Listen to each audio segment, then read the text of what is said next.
It is a football Friday here on Birds 365. We are leading up to an Eagles-Panthers showdown on Sunday. We'll break it down for you every which way over the next 2 hours here on Birds 365 with the Mac guys, John McMullen and Jody McDonald. J-Mac, how you feeling this morning?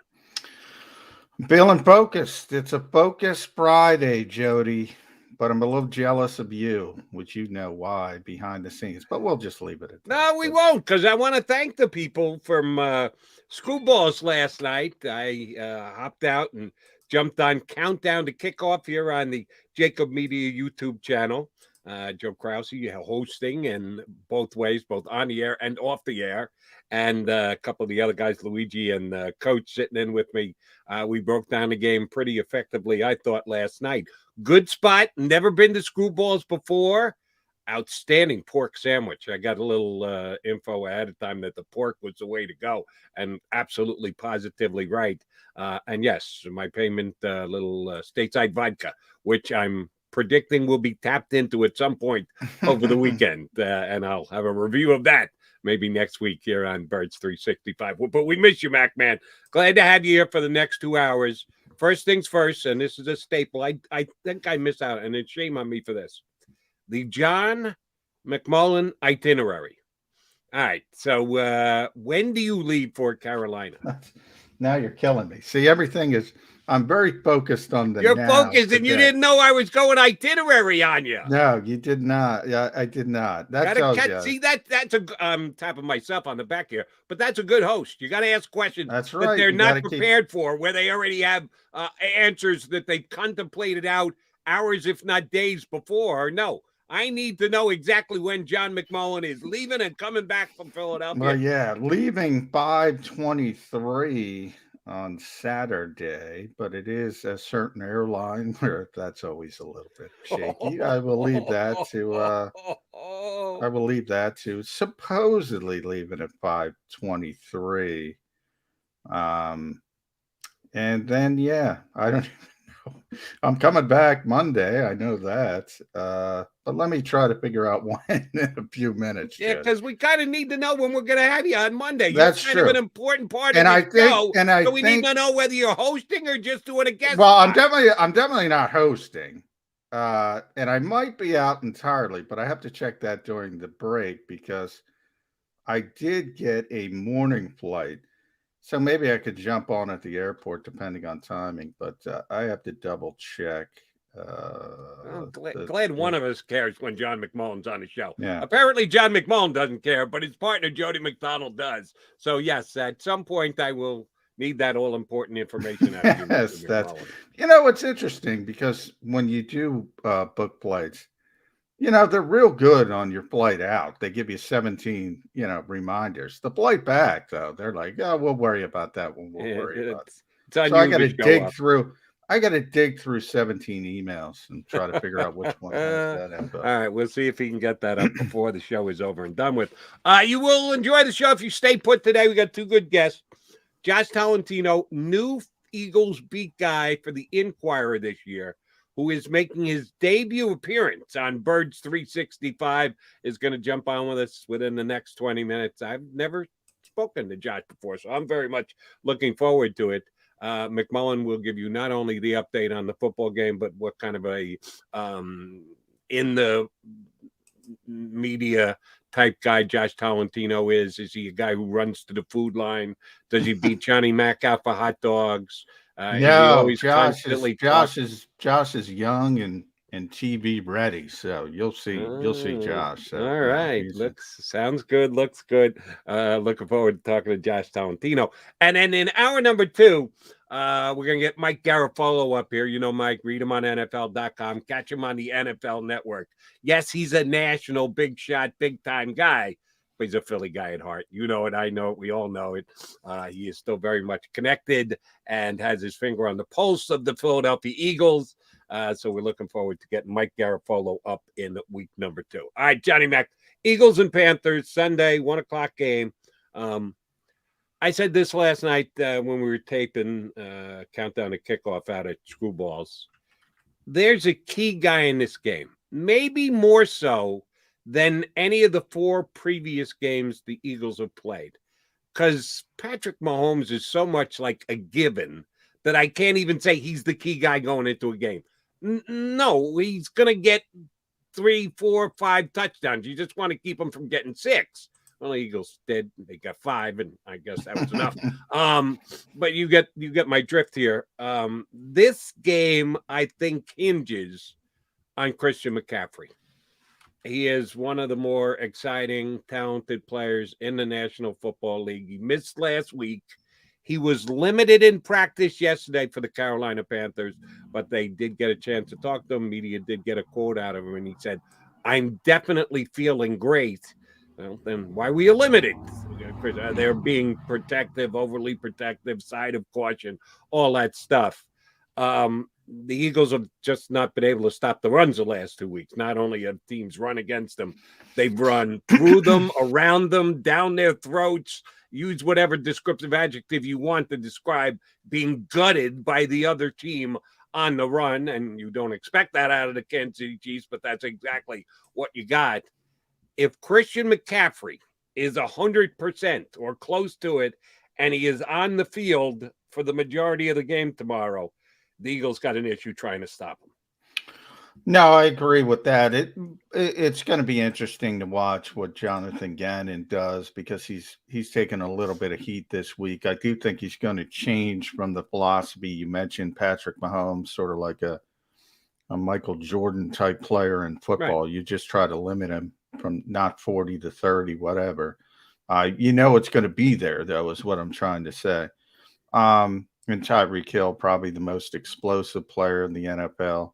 Although our buddy Deshaun Jackson had another big, but obviously he doesn't play as much at his age. You get my point, but that offense is, you can put that offense aside. That's the outlier offense. That's the best offense in the NFL. That's the most explosive offense in the NFL. That's the offense with the reputation. That's the offense everybody's scared of. Carolina's having a great season, but nobody's scared coming into that game. And maybe scared is the wrong word. I don't think anybody's scared going in any game, but there's a tremendous amount of respect for the Kansas City offense. I don't think you have that for the Carolina offense, even though they have a lot of good players. Sam Darnold's playing really well away from Adam Gase, which I think is obviously a big positive, not only for the Panthers, but for his career in general. DJ Moore's having a great season as a receiver, Philly kid. And Christian McCaffrey's been hurt, that Thursday night game. He was made it real clear. He doesn't like those Thursday night games. He thinks he got hurt because of the limited recovery time and having to play on a Thursday night. So he's got the hamstring issue. Matt Rule's kind of playing the Nick Sirianni game with competitive advantage. Is he going to play? It's going to be a game time decision. Everything I get from Carolina, I've been trying to text some people down there. He's going to play. So, now, you can always have a setback with those types of soft tissue injuries, but if everything goes to plan, he's going to be out there. He's going to try to play. And yeah, he makes things more difficult, but I do think the Eagles have to shift on the back end. They can't just say, okay, we're going to limit DJ Moore's explosive plays because they're going to get gashed in the running game again. They got to make an adjustment and get a little bit tougher there. And by the way, on the offensive side of the football, Carolina's dealing with the same thing. I mean, the Cowboys ran all over them. Yep. So we know the Eagles and their running game, which is a little bit, everybody's focused on it. It's not wholly ineffective, but most of the good parts of it have to do with the quarterback. Doesn't matter how you run the football if you run the football. Let me ask you just a quick side question on Christian McCaffrey and that Thursday night thing. This has bugged me since they went to Thursday night. I'm not a fan of just Thursday night in general. Thursday night football. Right. I get it. You've got a very good product that you want to spread out as much as you can, and you want to be able to make as much money off your product as you can. You can make that much more money having a standalone game on Thursday. I get it. It's a money grab, and the NFL usually does, when given a chance, grab for money. They do exactly that. So it didn't shock me when it was implemented, and it still doesn't surprise me. However, the players complaining / whining about it, is it more difficult to get up for a Thursday game after you played on the Sunday before? Yes. Oh, I'll certainly admit that. For you and your 52 other teammates and the 53 guys on the other team. So it's not like any individual is asked, you need to get ready on only a couple of days rest. Everybody's got to get ready after a couple of days rest. So I no, really but I, does, to defend Christian McCaffrey, I don't think he was talking about that. He wasn't saying, "Woe is me, I'm the only guy who's got to get ready for a Thursday night game." We had Colin Thompson on the show earlier in the week, and he said, he was talking about Christian. Nobody takes care of their body better than Christian McCaffrey in his entire time playing professional football. This guy's really tuned in on the health aspect, and you have this dichotomy of the NFL safety, Jody, safety, gotta save, and then they're turning around with no preparation and playing on Thursday night. I think that's his main gist. It's not about him; it's about everybody. It's not hard to play this sport once a week, and then you're told, because it is a money grab and you don't really need the money. Oh, by the way, we're going to play on Thursday nights. Hold on. I got to interrupt you there. And I want an honest answer out of you. And I think McMullen gives me honest answers about 98% of the time. 98? No. 98. 99.7. Okay. If they put it to a vote, let's say they came up with a number, and you can probably figure this number out. Let's say everybody's overall money increases by 3% for having a Thursday night game. Everybody makes 3% more. The NFL make 3% more. The players make 3% more because they get a percentage of the overall revenue. So let's say they make 3%. I'm just picking that number out. If you want to change the number, feel free. Make it 5, make it 1.2, whatever you want to say. If you put it to a vote and you told the players you were going to take 3% out of their paychecks every week, and they go back to playing just on Sundays and eliminate Thursday nights, how many players say, yeah, go ahead, take it out of my check? Well, I hear what you're saying, but here's how I would counter that. In a vacuum, yeah, they never want to take less money. So I hear what you're saying. And we know the owners never want to take less money, but nobody ever talks about the players willing to take less money. There's a reason for it. They don't control it. And number one, nobody ever asked them, so we'll never know. I'm going to give you my impression. That 99.8 that John McMullen is honest with me, that'd be the percentage would say, oh, no, we'll play on Thursday nights as long as. Well, actually, I don't think it would be quite that high because players do hate playing on Thursday night and that part. But here's where I disagree, Jody. Here's where I disagree. Look, they already shifted the wild card again. They added a team right now that they're extending wild card weekend to Monday for another paycheck.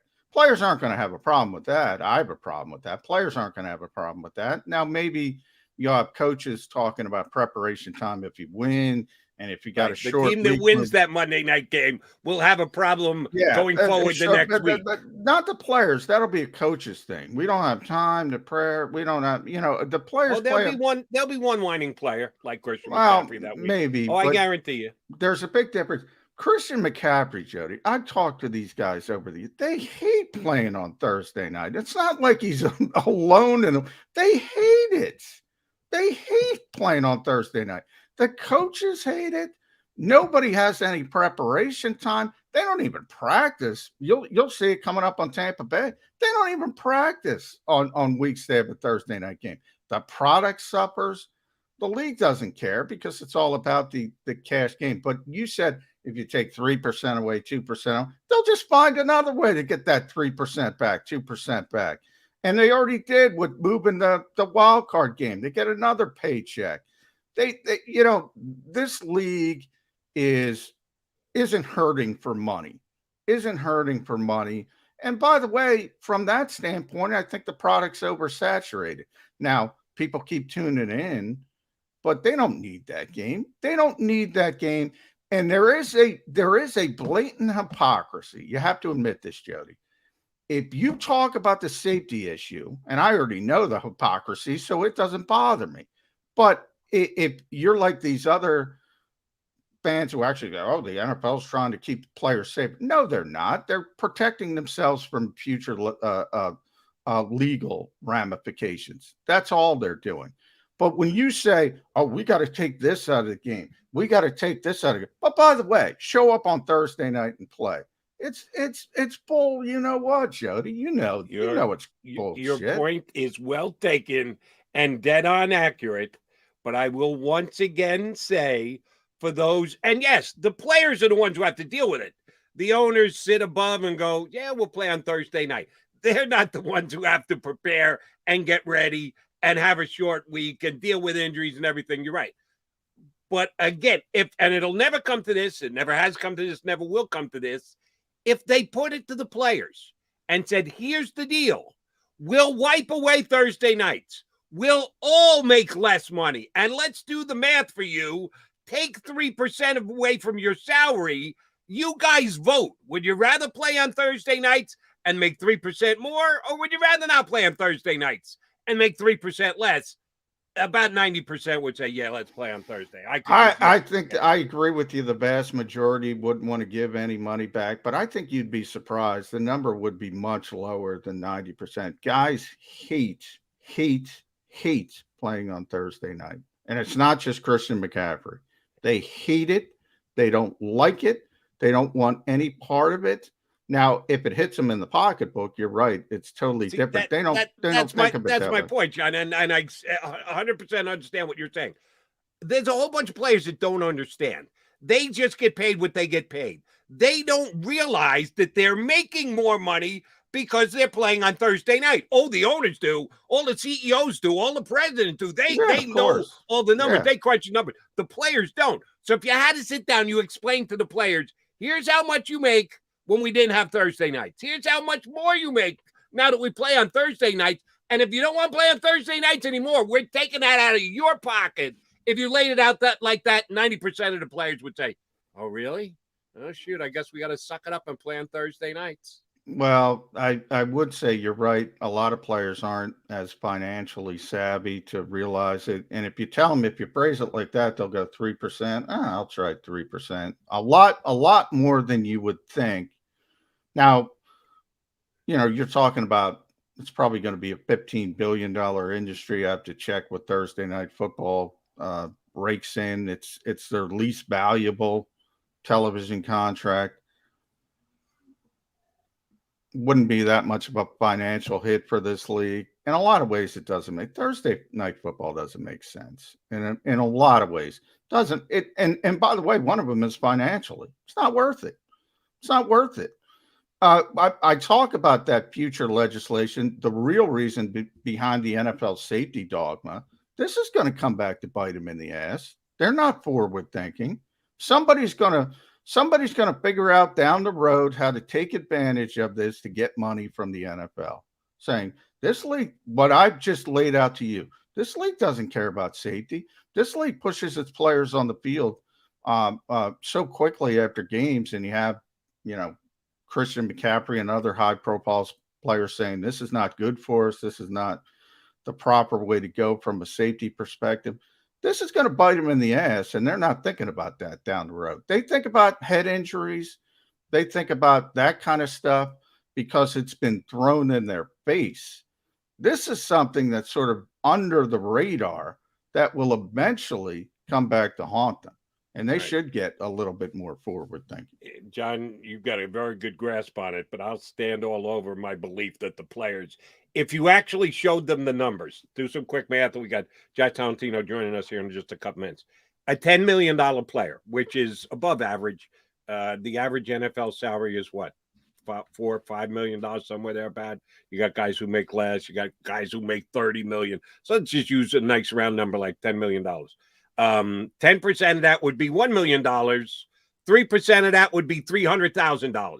So if you said to a guy who is making $10 million, listen, You're going to be making 9.7 instead. Is that okay? We're taking $300,000 out of your pocket to eliminate Thursday night games. Now, you're never going to have to do it again. You're going to be able to get on your weekly thing. You're not going to have to push your body. But we're taking $300,000 out of your pocket.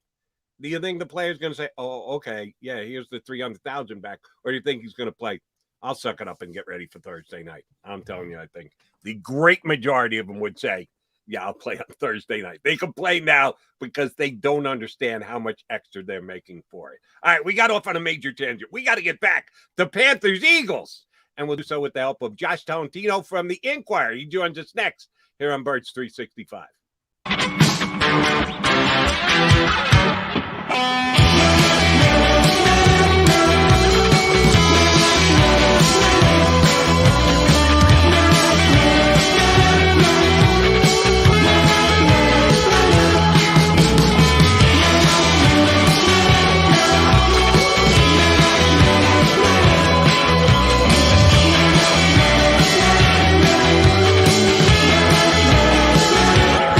At Stateside Vodka, every new customer gets the world's best rocks glass. Free. What's that? A rocks glass? You're telling me that bottle is cut in half? You could say that. Holy shit. And you're telling me I can get one of these glasses for free? That's right. One free rocks glass per customer with each first-time purchase of Stateside Vodka. So good, it just disappears.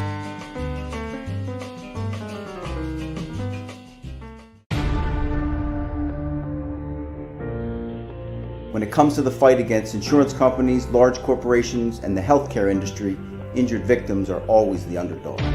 But that doesn't worry us. At Messa & Associates, we're an injury law firm from Philadelphia, and we come to fight. Our clients know that they've got representation with a chip on its shoulder, and it's the same chip that makes Philly the toughest city in the country. Call 215-568-3500 or visit us online at messalaw.com. Messa & Associates, the toughest injury firm in Philadelphia.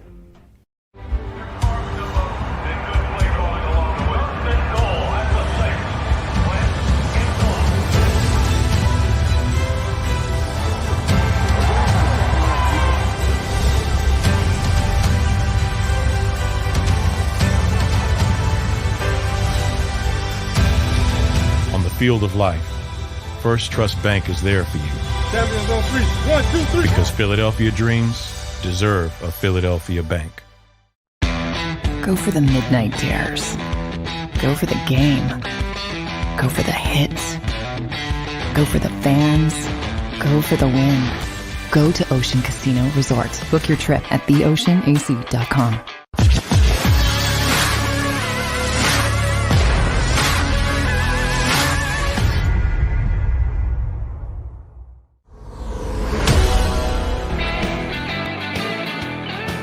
Football Friday here on Birds 365.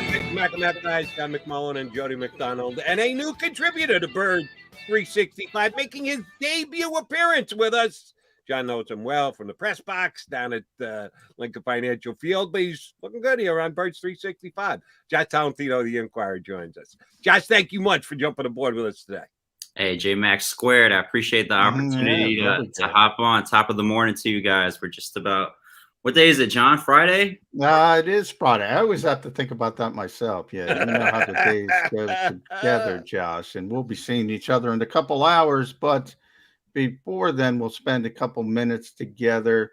I guess we'll start with the quarterback, Josh, because, you know, one thing Jalen Hurts said this week about the Eagles offense is that we're close, you know, numbers-wise. It certainly looks that way if in the context of the rest of the league. Your perspective, are they close offensively to sort of turning a corner? I don't necessarily think that they're as close as he says or believes. I think we saw the offense in particular take a step forward last week, which was really, I think, the biggest talking point or question mark going, you know, off a very rough week down at Dallas. I mean, it seemed like nothing was working at all for the offense besides garbage time.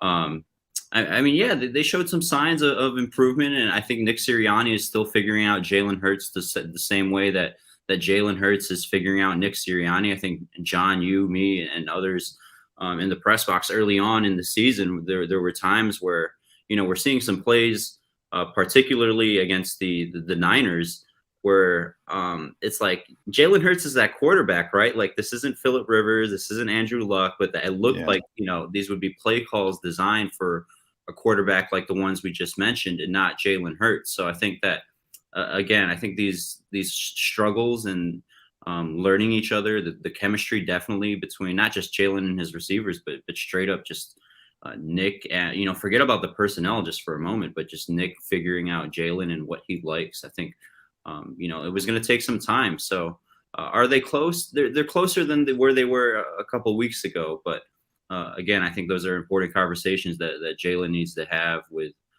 continue to have with Nick Sirianni. But again, we're only talking about one aspect of the team here. I mean, they're just, very undisciplined in many other facets, and at least they're at least showing signs of fixing the offense, and it's that starts obviously with Jalen Hurts.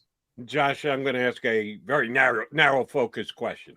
When they took the field against the Chiefs and had their first offensive possession on Sunday, Jason Kelly gets over the ball and he looks to his left and he looks to his right and he says, "Where the hell are my guys?" He's out there lone wolfing it with the 4 other backups. Now, my opinion, they played pretty damn well last week, across the board. The offensive fill-in guys did their jobs and then some. I know it's a percentage breakdown question, but above and beyond the players themselves, and we tip our hats to all of them, who should get credit for them having the type of game that they did? The offensive coordinator, who was calling the plays with the help of Nick Sirianni, who's the head coach, who's in charge of everybody? Is it Stoutland, the offensive line coach, who gets these guys up and ready and prepped and the like? Is it Howie Roseman, who actually gave the team a pretty good amount of depth on the offensive line that they could pull off the kind of thing that they pulled off? Break down the credit for the offensive line playing well last week the way it should be. Yeah, I think if we're picking one person, and this is something that I've learned quickly on this beat, you got to point the finger to Stoutland. I mean, you look at the development that he's really across the board with, let's use his biggest success project, Jordan Mailata, who, didn't play last week. It looks like, he might play this week after returning to practice. But, I mean, right there, it's like you find a gem in the rough right there. Then, but, if we're talking about Stoutland, I think one conversation in particular that I remember this week is that I think it was Jack Driscoll or Nate Herbig, actually probably both of them, just in speaking with them, finding out how they found out before the game that they were going to be starting, obviously, with Lane Johnson dealing with his personal matter. It's like, just from a logistics perspective, how do they find out? Is it Nick coming up to them before the game? Is it a text? And it actually turned out to be a call from Jeff Stoutland. So I think just that narrative right there points that Stoutland is really in control of this room. And John, I love to watch those battles in the trenches, those one-on-ones in practice between O-line, D-line, O-line. And one thing that, again, a very quick observation I've made is Stoutland is very hands-on with his teaching, and he's basically right there in your ear. And that's kind of the approach that's worked with that group specifically. Yeah, and it's pretty amazing, Josh. And you look at it, they're going into Carolina this week. That's a team that's having some injury issues on the offensive line. They got to pick up the phone. They're calling around the league to try to find offensive linemen. The Eagles are going up to guys 2 hours before the game and saying, "Okay, Jack Driscoll, you're going to play right tackle now." Nate Herbig. It is pretty impressive the way Jeff Stoutland gets these guys ready. And they're not Lane Johnson, they're not Brandon Brooks. So you're taking a big hit, but you can put a competent product on the field. And that's my segue, Josh, because what hasn't been competent is the penalty issue and the discipline issue you mentioned a little bit.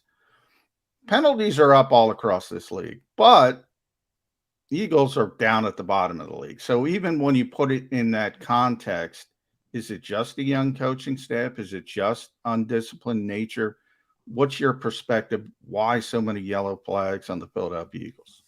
John, right before I hopped on, I just, it's become almost a daily tradition to gauge at the weekly or the league penalty stats. I think they have 16 or 17 pre-snap penalties. There are 2 teams in the league with 15 penalties overall. So, I mean, we're talking about those are penalties that you can control, that, it comes down to IQ and fundamentals, 2 things that are actually in Nick Sirianni's basically his Bible or his, teaching principles, his 5, what he calls it, core fundamental values. I mean, they've got this printed on shirts. They've got it all over the locker room, obviously inside the practice facility. You and I have seen that, John. And it just seems that they're a very undisciplined team right now. And you point to, several different things. And, John and I have obviously had conversations with those around the team. I think there are a couple of contributors. I think you look at the top, obviously Nick Sirianni is a first-year head coach, and not just him, but a very young coaching staff, as you mentioned, John. I think it starts there, but then you look at the personnel and the players who are in there, mainly the players who are committing these penalties. And then you got to consider again, and then John, I know you've enjoyed asking about this throughout the week. The illegal man downfield. I mean, that seems like has definitely contributed to a lot of them, and not just that, but it's been a point of emphasis. But if it's a point of emphasis, guess what? Andre Dillard, you've got to, and I know we're talking about a guy who used to play tight end, but you've got to definitely adjust. And he's been a main factor to a lot of those calls. So, and again, we're talking about a guy who wasn't really expecting to start. It was kind of just thrown in there a couple of weeks ago. But I think those are the 3 main things: are definitely the players involved, the young coaching staff, and the emphasis across the league on penalties.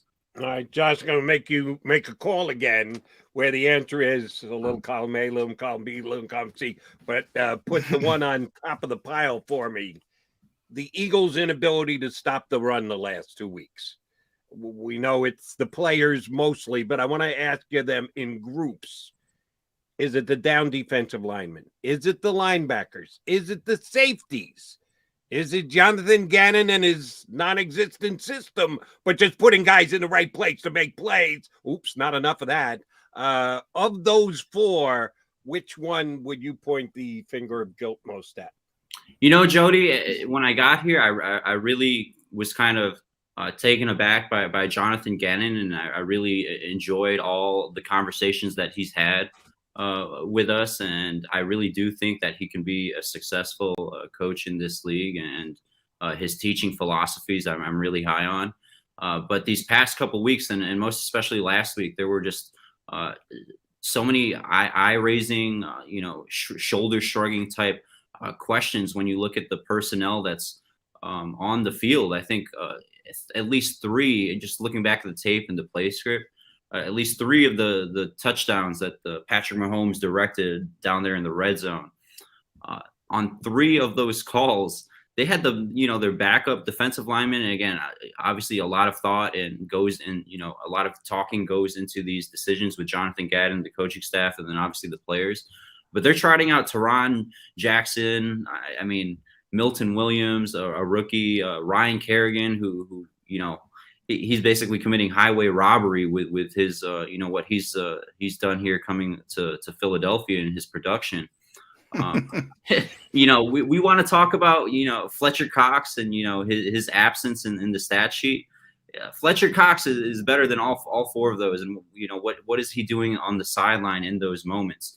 I think if we're going to put blame here, a little bit on the personnel, but I think, you look at the team, there are probably like 40, 45 guys who you could say are on an NFL roster. I think this is definitely one of the teams where it's, a lot of back end guys where you wouldn't really see them on 31 of the other rosters. But if you had to circle one guy, Jody, I think I'm pointing to Jonathan Gannon. I think he's, again, in the process, kind of like Nick with Jalen, like what we mentioned at the top. I think he's just figuring out personnel and continuing to implement a scheme that guys are adjusting to. Now, Josh, in a lot of ways, I think Jonathan has it a little bit tougher than Nick, and I want to run this by you real quick. Nick is dealing with the core of an offense with very young players, and that Jalen Hurts, obviously, essentially a rookie quarterback, second-year guy, first-time starter. You have Devontae Smith, first-round pick. Obviously, you have second-year wide receivers and Jalen Reagor, Quez Watkins. Some veteran guys at tight end, the offensive line, but the playmakers, the big, even Miles Sanders, very young player, Kenny Gainwell. On the defensive side of the football, you got Fletcher Cox. Brandon's hurt, obviously, now, so we'll take him out of the picture. Darius Slay, the two guys I want to focus on because they both spoke this week, and I saw a little inkling of, I do this well. Why aren't I doing this? Did you get the same feeling? 4-eye technique, which most football fans don't know about. Fletcher Cox don't want to play that, Josh. Darius Slay wants to play some man coverage. Yeah, as Fletcher Cox was kind of talking, I kind of gauged just to my left a little bit to see what the PR staff, how they were reacting to what he was saying. Because obviously, I think he would have been well prepped for those types of conversations and those types of questions. And Fletcher Cox, I mean, he's a staple within this city and on this organization. His mark will be here forever. He knows the impact that he's had on this franchise and will continue to have. He also knows he has a voice and that he's not even if they say, try to avoid this type of conversation, that he's going to say what is on his mind. And we're 4 games in, and you can definitely see that you mentioned an inkling. I think it was a little bit more of an inkling. I mean, I think he is frustrated with where he's put. And that's basically what he said, is that it's hard to adjust to doing one thing when you're used to doing the other thing, and you have to do both within a game. So I'm really glad you pointed that out, John, because I was definitely not the it shows that wasn't the only one to notice that Fletcher Cox is obviously not necessarily upset with the scheme, but having these early struggles grasping the fact that he has to play 4-eye and not stay in the 3. Josh, I want to ask real quick, Jody. I wanted to get a follow-up in because I remember when John Harbaugh left Philadelphia and he got the Baltimore job, and he thought to himself, the first thing I got to do is get Ray Lewis and Ed Reed on my side. That's if I get those guys to buy in, everybody else buys in. If I'm Nick Sirianni, if I'm Jonathan Gannon, and Nick from the head coaching perspective, on the defensive side of the football, I got to get Fletcher Cox and Darius Slay to buy in. Then everybody else follows. Am I wrong there? Is that what Jonathan Gannon should be trying to do? No, I think you have a great point, John. And, maybe in a couple of weeks, we're looking at maybe the Vegas game or the Detroit game, a very important game to Darius Slay. Maybe by then we're seeing them run a little bit more, not necessarily changing the scheme up, but, adjusting a little bit to player tendencies. Maybe we do see Darius Slay play a little bit more man later in the season, or the corners in general. I know, obviously, we've learned that, and they played a lot of 2 deep cover 2 last week, but they are a zone heavy scheme. I think one thing that they really have to figure out, though, and as we watch tape and as coaches and players watch tape, they like to say that there are other beneficiaries of Fletcher Cox's absence in regards to his production on the stat sheet. And yeah, that might be true a little bit. You look at Javon Hargraves having the best year of his life. Other guys are getting one-on-one opportunities. John, Jody, it's not like every single play Fletcher Cox is getting doubled. I mean, he's definitely having his opportunities. It's just you look at where he's playing and what he's used to. I think they really have to figure out Fletcher Cox, because not only is the highest paid player, I think he's definitely still one of the most talented guys on that defense. And as you mentioned, a leader, a captain, a veteran guy. They have to figure out Fletcher Cox's situation for sure. I want to jump over to the other side of the ball with you for a second, Josh. This past game against Kansas City was the first time in 4 games that, although he got more touches, and we question how many touches he just gets in general, but Miles Sanders actually was less productive than Kenny Gainwell, who got less touches. The difference between them a little bit closer than ever before, and Gainwell had a good game. Are we reading in too much that the breakout between those guys, first back, second back, is now more like 1 and 1A, and could 1 and 1A flip in the next couple of weeks if what transpired last week continues as far as production goes with the Eaglebacks? Well, I think the biggest question, Jody, was coming off that Dallas game is how many touches is Miles Sanders going to get? And then you mentioned what we just saw from both him and Gainwell. Man, that's a really tough question, Jody. I covered the Dolphins last year, and Kenny Gainwell was one of the running backs I studied a lot of tape on. I watched a lot of his college film, and it feels like the Eagles definitely got a steal there in the 5th round. I mean, his production just through 4 games speaks for itself. So I think Gainwell definitely deserves the ball. I think you talk about the distribution of the two.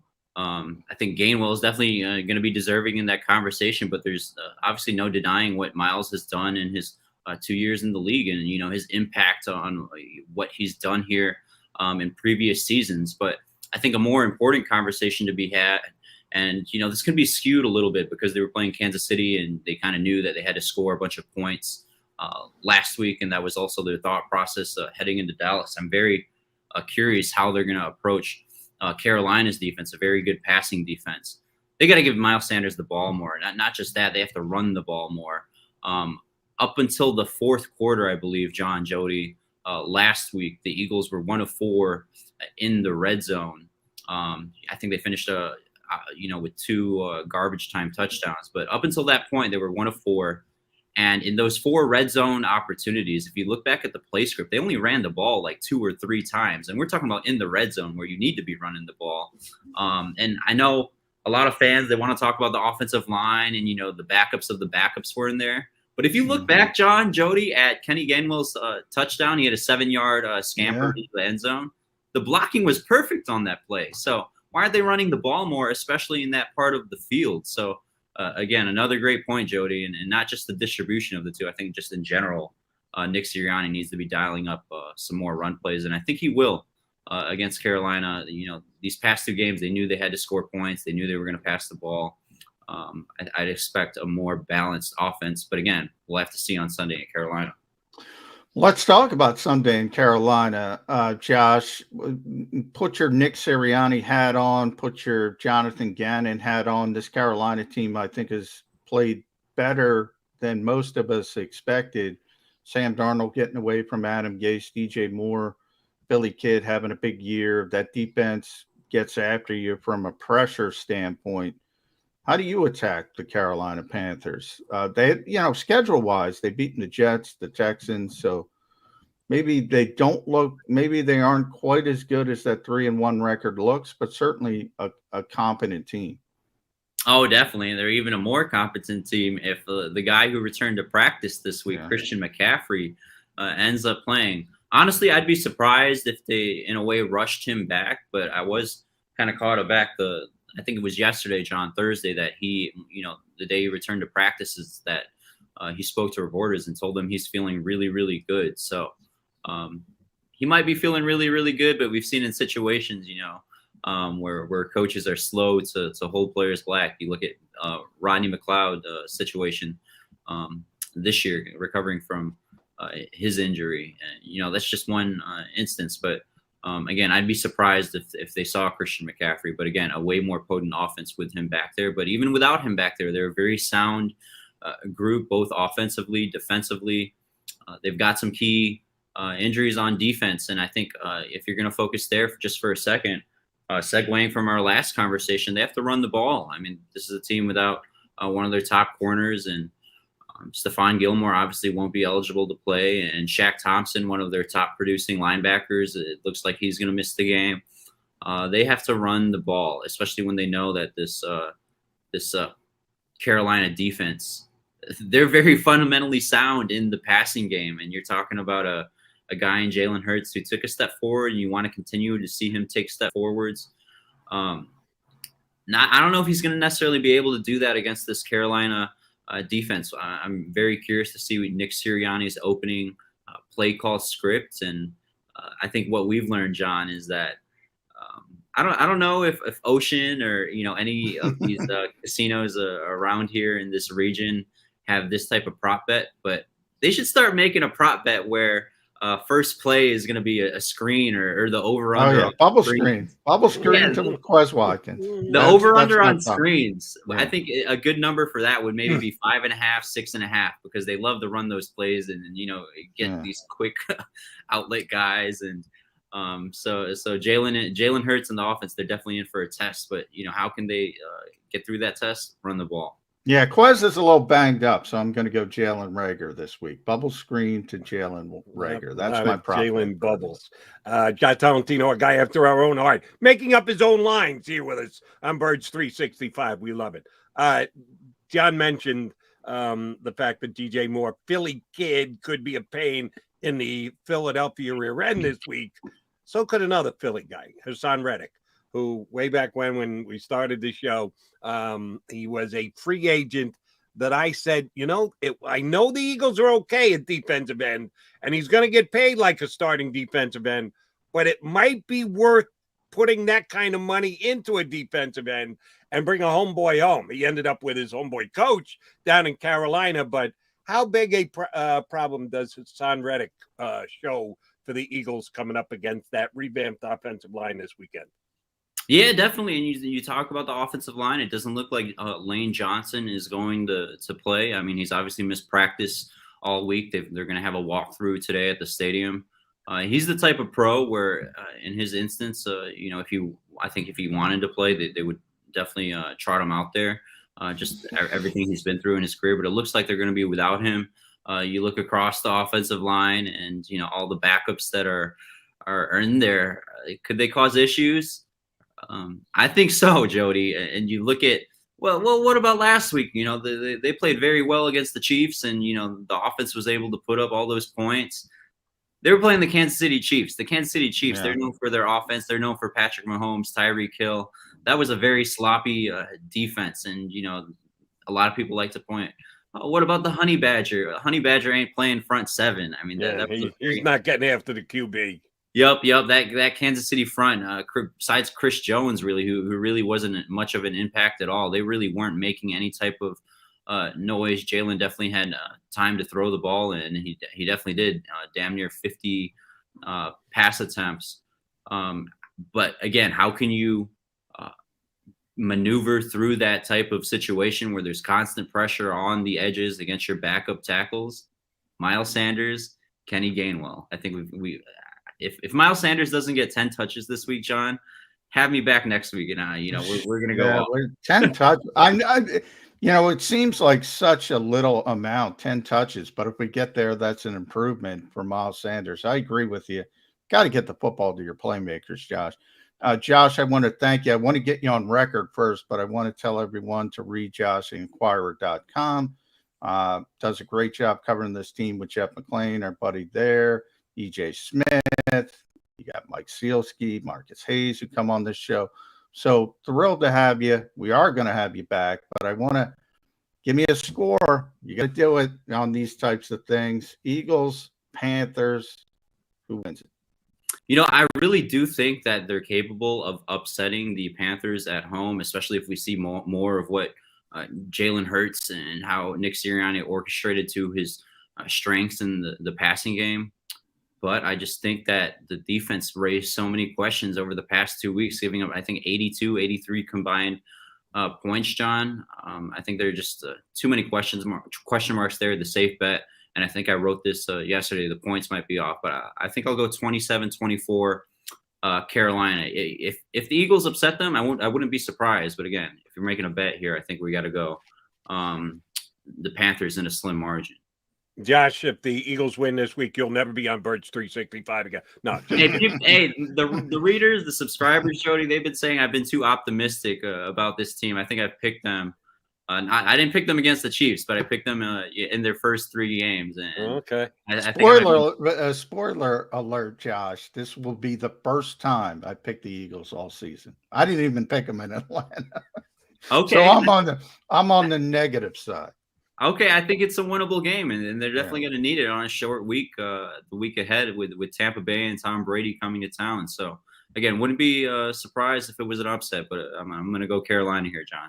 And oh, by the way, I picked Eagles to lose the 3 losses they had, and they haven't kicked me off Birds 365 either. So, Josh, we appreciate A, your contribution, B, your pick. We'll see if it's right or wrong. We're not going to hold it against you either way. Thank you very much for coming on with us today. Hey, Jody, if we're right, we'll be at Ocean making these player prop bets and suggestions. The creative prop bet by Josh Tolentino here with us on Birds 365. Thanks much, Josh. All right, he's John McMullen. I'm Jody McDonald. Mac and Mac guys coming back. We got more Eagles, Panthers breakdown for you next hour. Mike Garafolo, the NFL Network, is going to hop aboard here on Birds 365.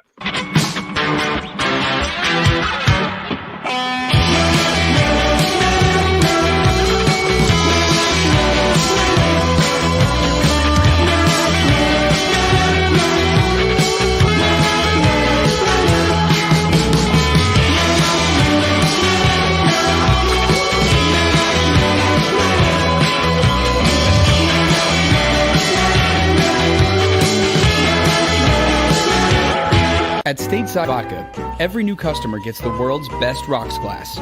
Free. What's that? A rocks glass? You're telling me that bottle is cut in half? You could say that. Holy shit. And you're telling me I can get one of these glasses for free? That's right. 1 free rocks glass per customer with each first-time purchase of Stateside Vodka. So good, it just disappears.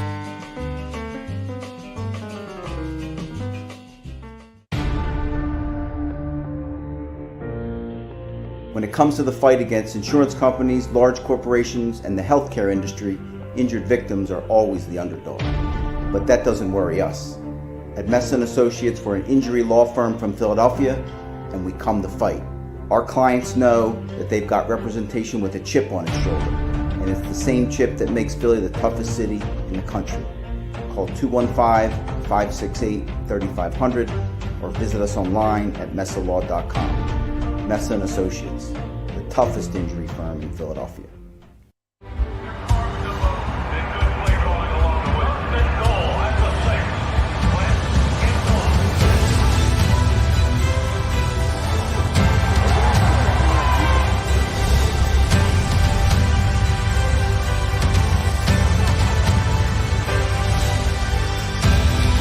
On the field of life, First Trust Bank is there for you. Champions on 3. 1, 2, 3. Because Philadelphia dreams deserve a Philadelphia bank. Go for the midnight dares. Go for the game. Go for the hits. Go for the fans. Go for the win. Go to Ocean Casino Resort. Book your trip at theoceanac.com.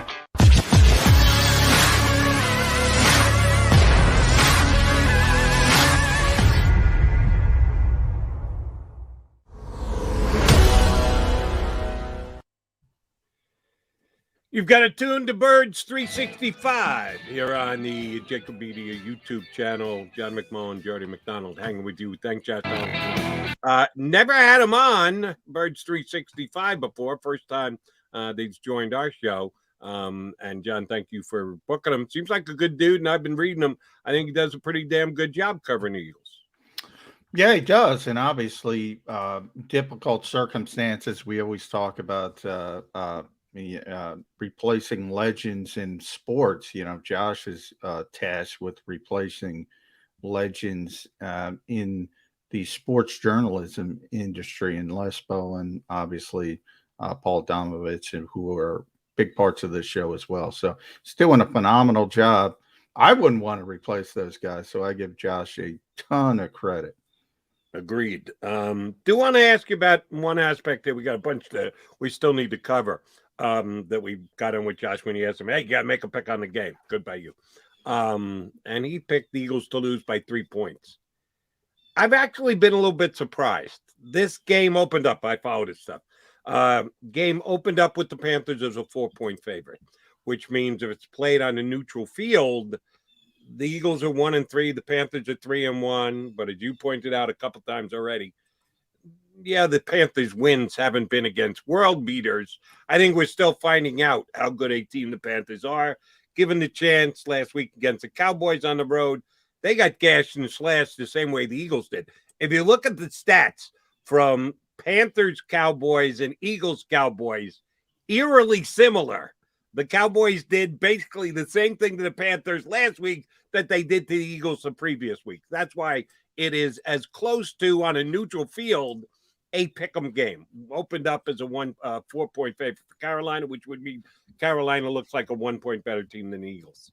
The line is actually moved, and almost everywhere it's down to 3. That it opened at 4 and came down to 3. So, yeah, it's just 1 point. That's a significant enough move to make note of it from a wagering aspect in the game. And usually there's a reason for it. It can be moved by people betting and coming down more heavily on one side than the other. If that's the case, certainly people are betting the Eagles. It can be information. A guy gets hurt or something is said and there's issues with the team.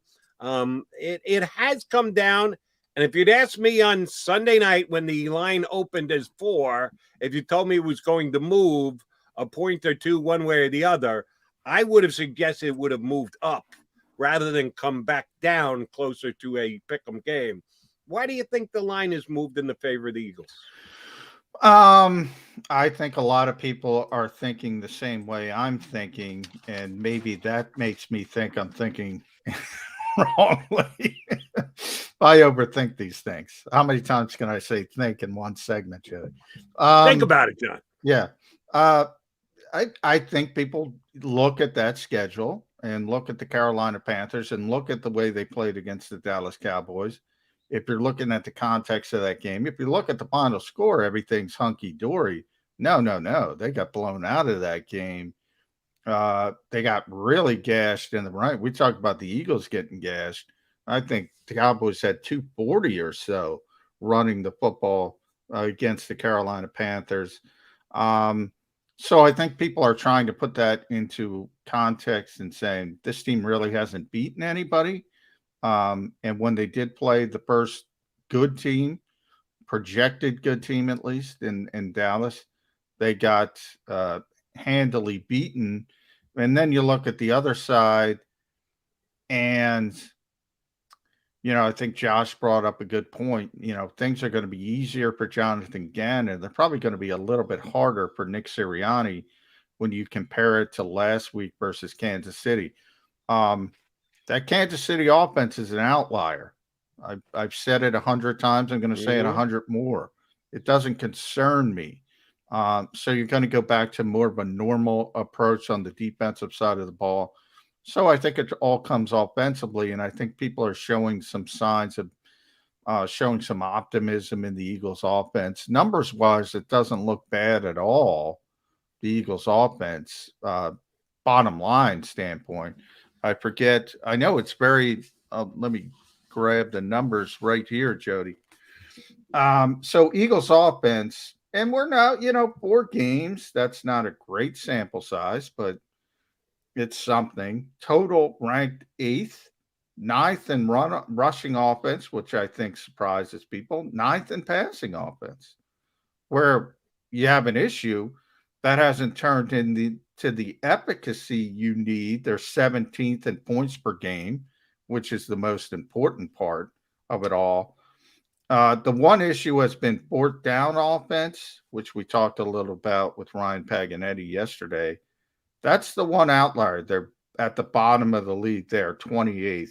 Everything else is pretty good, but they're doing it unconventionally because the quarterback is the running game. So everyone talks, you got to run the football, you got to run the football, you got to run the football. They're a top 10 rushing offense, but it's the quarterback doing it. It's the quarterback. So are you okay with that?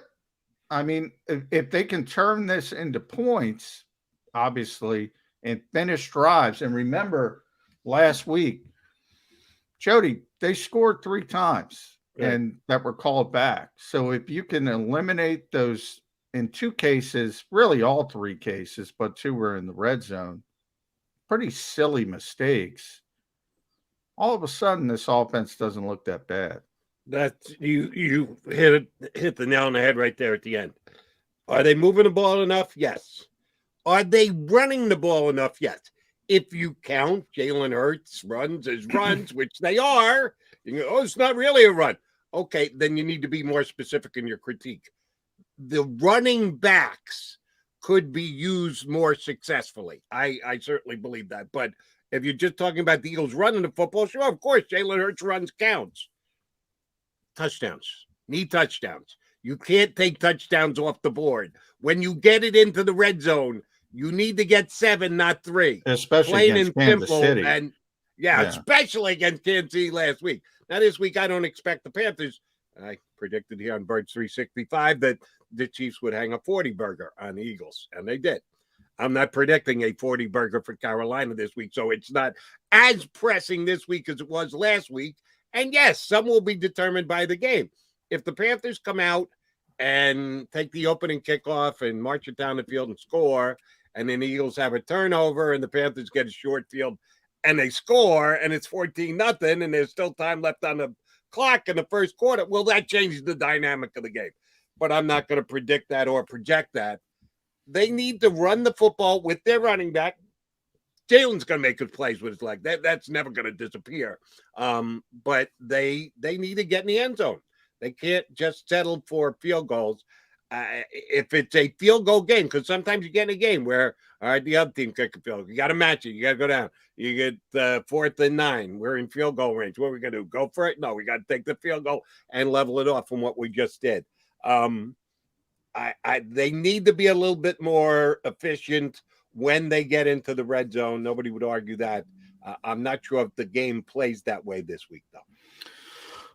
Well, I think there's more margin for error. I think there's more way to play conservatively against Carolina. I think if it is 4th and 3, I think you can take a field goal and feel comfortable about it. Whereas last week, I think you should have pressed the issue and should have understood you need to score touchdowns. But the sloppiness is the issue, right? I mean, the Eagles, if you turn those 3, put those 3 touchdowns on the board, Devontae Smith was talking about, look, he's got to be sharper at the top of his routes, getting off the line of scrimmage. And then he's not in a situation where he's getting pushed off the field. So he realizes it, talked a lot about the illegal downfield stuff. Eagles got to be more aware, as Josh said, about they're calling it. It's a point of emphasis. So it's not college. They're not going to let you leak down the field. You got to be very, very disciplined. And then the offensive pass interference. Again, that's just that to me is probably the toughest teaching point, because I say, as long as you're subtle about it, they're not going to call a rub route, what the offense calls a rub route, what the defense calls a pick route. They're not going to call it if you're subtle. But how do you teach subtlety? I don't know. It depends on who the opposite official is looking at it. It's a subjective call, but I can say, pretty good place to start, Jody. Don't extend your arms, and, you might get away with that. But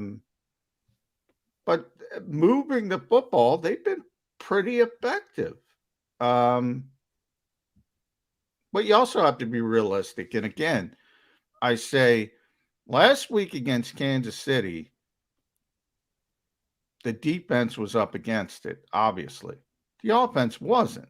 That's not a good defense the Chiefs have. It's certainly right now. There's hope they get better from their perspective as the season goes on.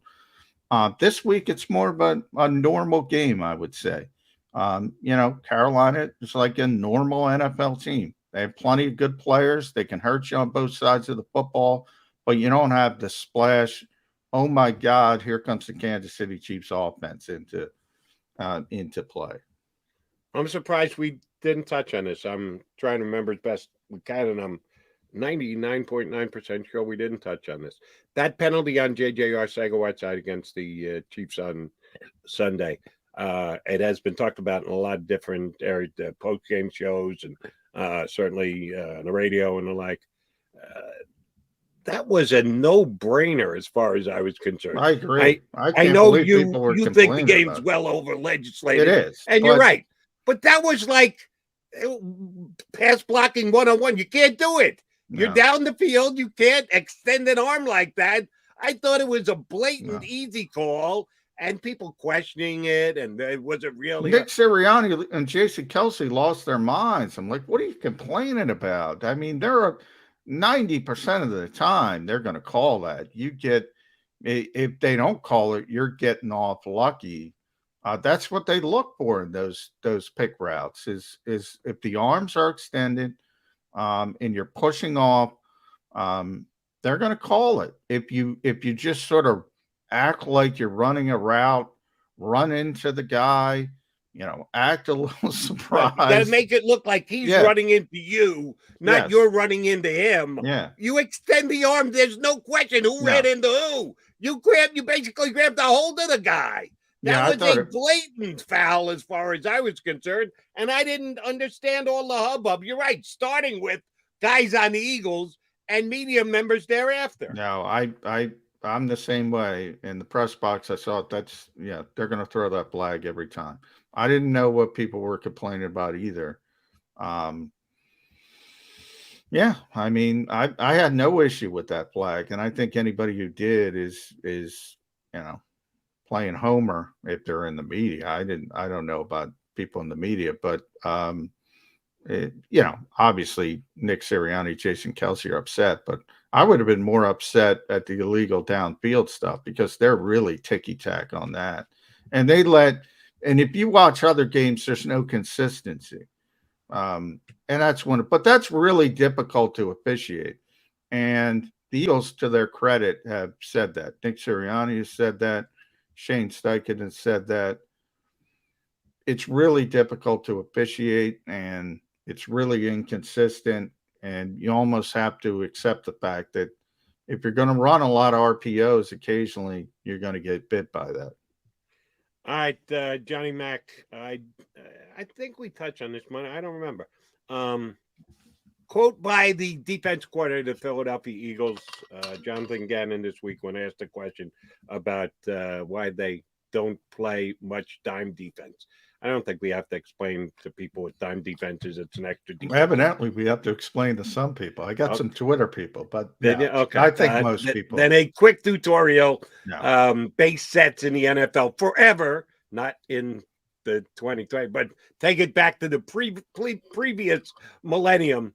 And you have 2 cornerbacks, 2 safeties, 3 linebackers, 4 defensive linemen. And the game has drastically changed because that's much more passing involved. So the Eagles' base is basically with 3 cornerbacks on the field and 2 safeties. That's a nickel because you're adding an extra defensive back to the mix.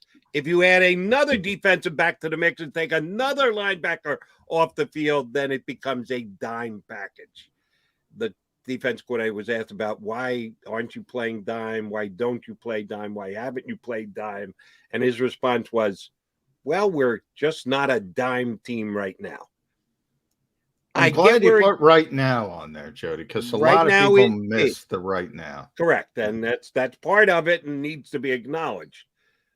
But there's no team in the National Football League, I would suggest, that can't go to dime at some point. When your opposition has the weapons outside at wide receiver that the Kansas City Chiefs do, I'm sorry, you've got to be able to play dime. You can't throw up your hands and say, well, we're not going to do it because we're just not a dime team right now. Not acceptable. Sorry, Jonathan. That's I think it wasn't a good answer. From talking to JG, in the past and, behind the scenes and things. He's playing a lot of zone. So I think what he was trying to get across is, we're playing this anyway. And if you're playing a lot of 2 deep cover 2, the last thing you want, you've seen the issues with run support to begin with. That's just why I'm a little surprised so many people are fired up about this. Other than Tyreek Hill getting matched up with Eric Wilson in the red zone. I get that. That shouldn't happen. That's more of a communication issue where you probably got to have Slay covering them. sort of a box and one, if you want to use the basketball term. That's unacceptable. But I would say you're already struggling. You're playing this cover 2 to limit the big plays from Kansas City, which actually was kind of successful. They made him go on long drives till the very end. And you're getting gashed in the running game. Now, so you want to take another linebacker off the field and put Zach McPherson on the field? I think that's what he's trying to say. Was that a rhetorical question? Well, or was it one that you would like me to answer? Well, if you're going to answer is yes. Yes. I have no problems taking any of those Eagle linebackers off the field right now. I get what you're saying. The Eagles linebackers are not very good. I've said that 100 times. But if you think the run support is going to improve by taking Eric Wilson off the field, who I don't think is very good, and putting Zach McPherson on the field, it ain't happening. I mean, it's only to get even worse from that limited perspective of stopping the run. Now, if you want to argue Sean Bradley should be on the field, or TJ Edwards, or try somebody else of the linebackers they do have, Davion Taylor. Davion Taylor, that's the guy I'm waiting for you to get to, because this is I'll listen to that. That makes more sense to me. When do we get to learn about Davion Taylor? That makes more sense to me. But getting back to the dime prospect, if you're going to play zone, who cares? Who cares if it's if you're going to play man, okay, yeah, give me a corner on the field. But if you're going to play zone, why are you going to get worse in the run support than you already are? All right, so then here's the question for you. John McMullen's football expertise. Are the Eagles playing too much zone right now? You've got a guy in Darius. Not against Kansas City. I would say overall, yes. I mean, I would tell you Tampa Bay played too much zone when they made the Tampa 2 famous, which was actually, Tony Dungy actually created in Minnesota when I was there. I would tell you they paid. I hated that defense. But, when you have Derek Brooks and Warren Sapp and John Lynch, Hall of Famers at every level, okay, it can work. Yeah. The real key to the Tampa 2 is Derek Brooks, is to have that linebacker who can cover almost like a defensive back and can also be great in run support. And guess what, Jody? That ain't easy to find. Right. And for damn sure the Eagles don't have a Derek Brooks right now. No. So I look at Jonathan Gannon's history, though, and you go back to Minnesota, and he had Eric Kendricks and Anthony Barr, who are 2 good linebackers. You go back to Indianapolis, he had Darius Leonard. Closer, Eagles don't have that player right now. But, I mean, when they're struggling against the run so much, this is what I find so perplexing. Other than the answer, I get why I don't think it was a good answer. You got to be more savvy in answering that. But I have no idea why people are saying put another defensive back on the field when you can't stop the running game of anybody. And like I said, with Dallas, okay, they run the ball. They just ran the ball down the throat of Carolina as well. Kansas City, as I've said, they don't even want to run the ball. And they're running the ball with ease. That's a bigger concern. So the last thing I want is another defensive back on the field. Maybe I want 5 defensive linemen on the field. Maybe think out of the box that way versus putting a dime defense on the field. I know you and I talked about this earlier this week and the want of the Philadelphia fans. We kind of talked about it last night when I was doing a show with Krause out at Screwballs. Everybody loves the blitz. I know you were a defender of the previous defensive coordinator here who had success. Check the numbers. His defense was pretty damn good. It's time here in Philadelphia, but it wasn't the kind of defense that Philadelphia fans like. They like blitzing. They like sending extra guys. They like to try and kill the quarterback. Attempted murder on a QB is always going to get a Philadelphia cheer.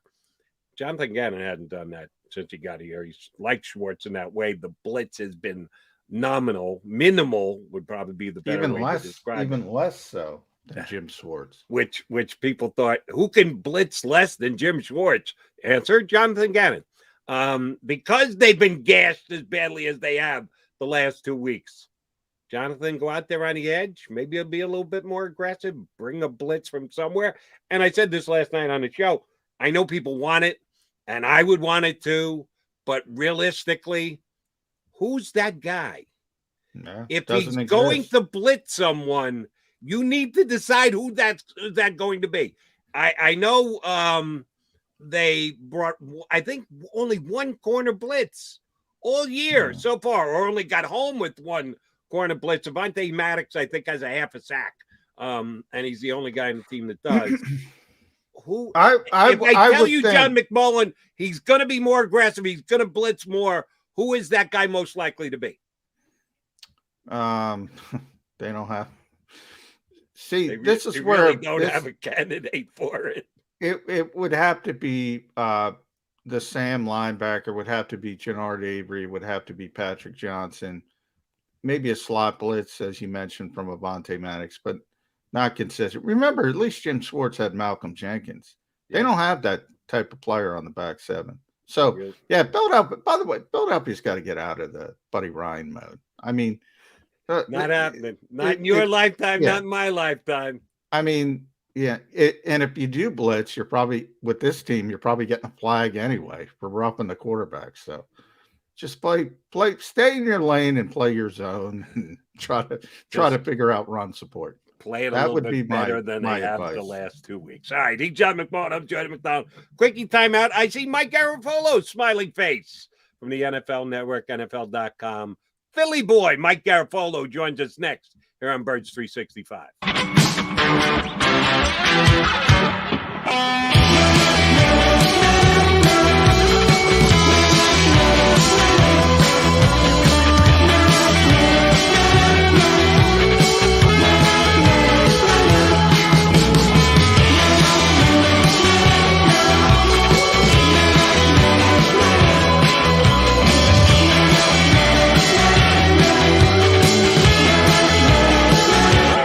At Stateside Vodka, every new customer gets the world's best rocks glass, free.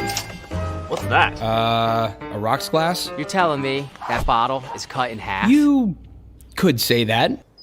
Holy shit. And you're telling me I can get one of these glasses for free? That's right. One free rocks glass per customer with each first-time purchase of Stateside Vodka. So good, it just disappears.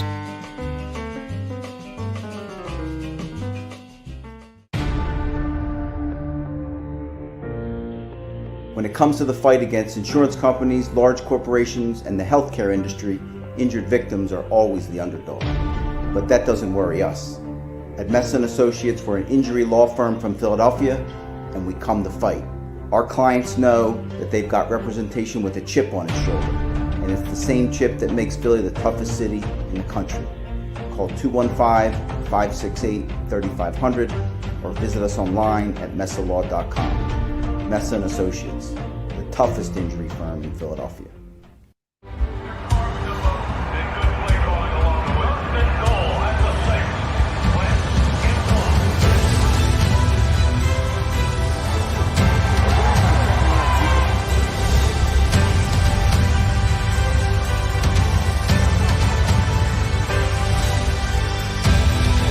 On the field of life, First Trust Bank is there for you.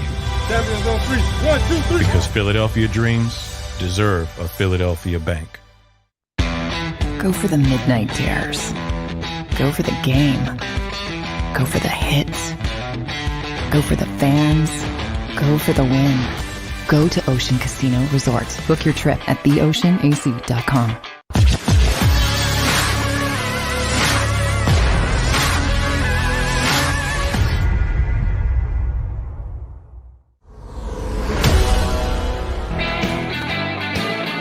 You are tuned to Birds 365. You got John McMullen, you got Jody McDonald, and we head to the mix a guy who's got similar hair tendencies to the two hosts of this show Only his facial hair has still got a little darkness to it. That's the only difference.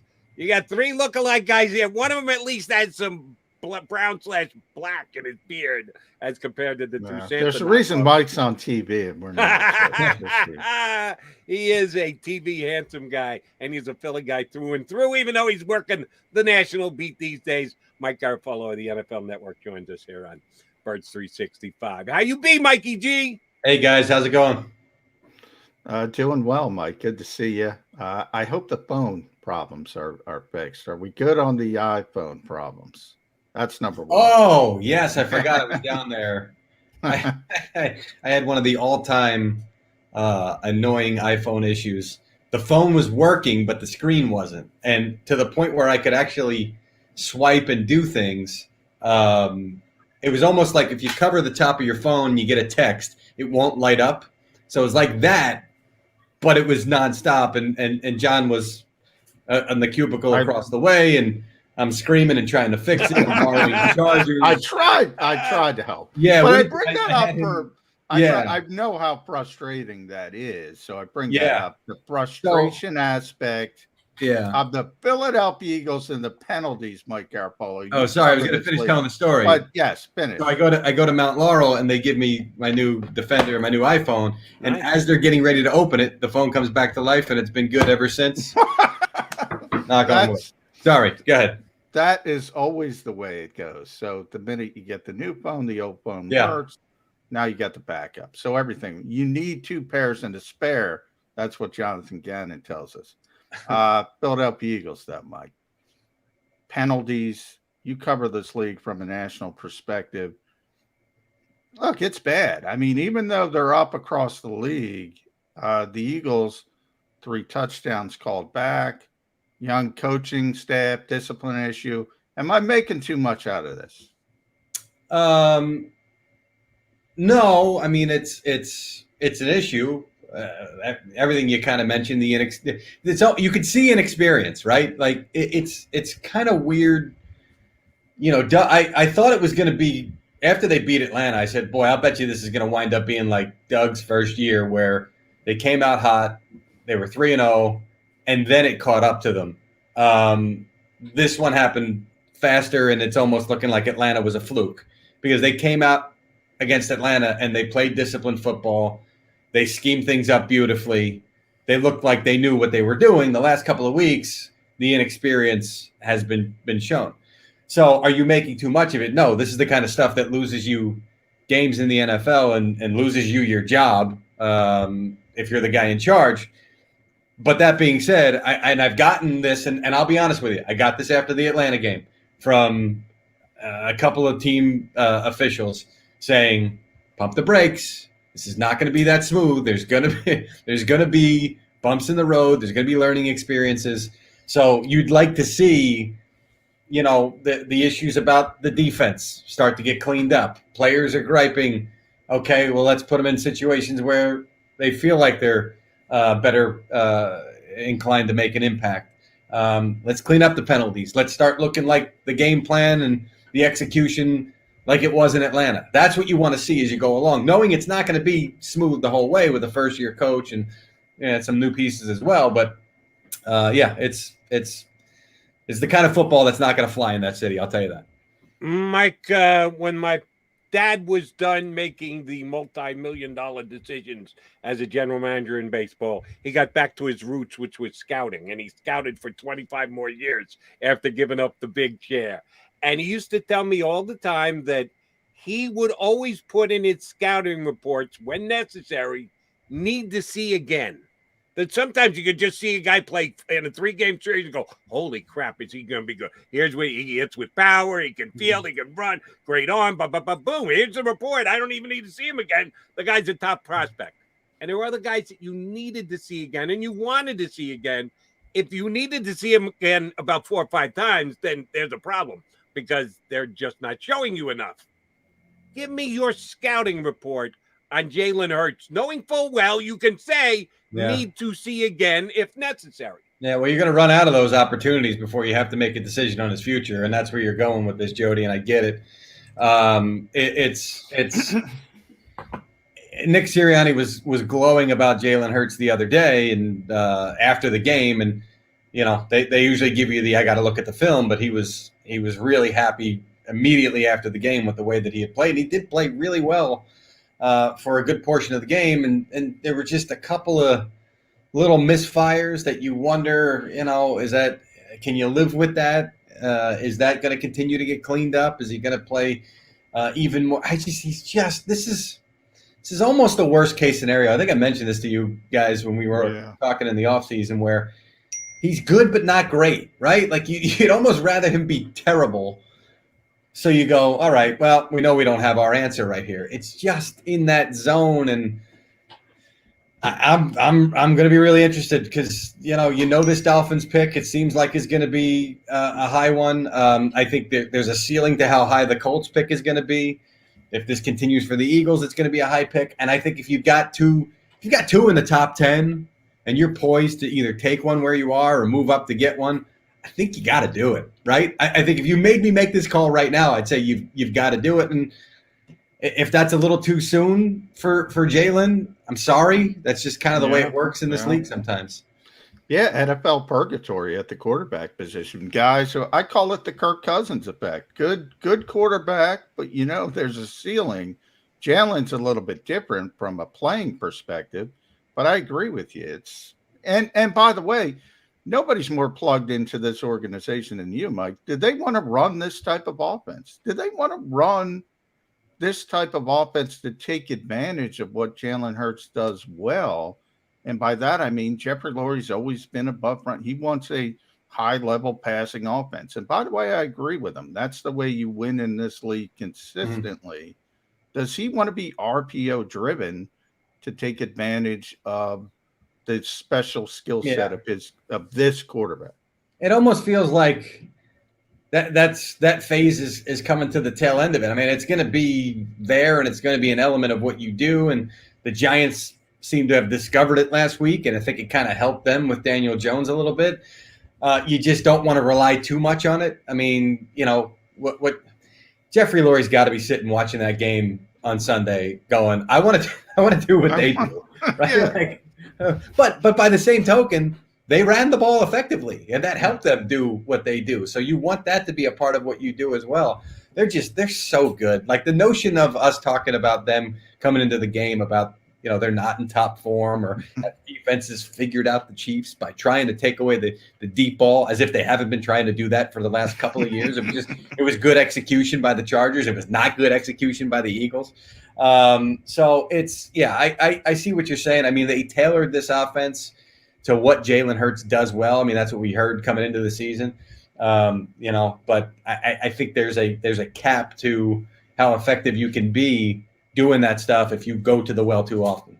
All right. I got bad news for Jeffrey Lurie. Patrick Mahomes Part 2 is not coming out in this year's draft. Just a point of reference if he wants to be the candidate keeps going forward.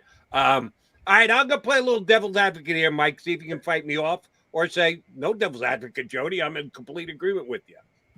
The Eagles are screwed because we're seeing the degradation of Fletcher Cox's game right before our very eyes. And they got a lot of money, and they moved even more future money into the caps for the coming years when they redid his contract this year.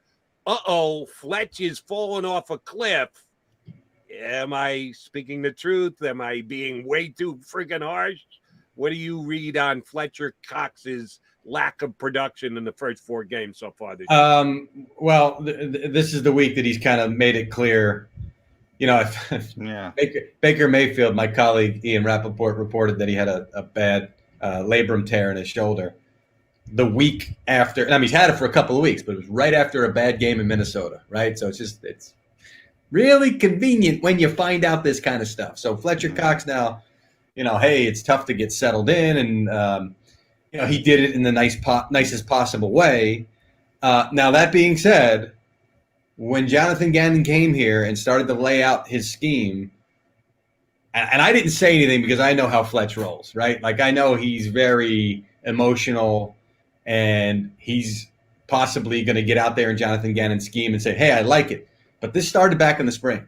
when they were just talking about what he was going to do and how they were going to use him, he wasn't happy. And he was letting people around him know that he wasn't happy. And so I can tell you that I know for a fact this isn't just something that came up, well, I'm playing poorly, so let me grab the quickest excuse that I could find. No, this is something he was concerned about back in the spring. Now, is it a self-fulfilling prophecy that I don't think this is going to suit me, so I'm not fully invested, so I'm not going to play as fast, and I'm not going to be as into it and buy into the scheme as much?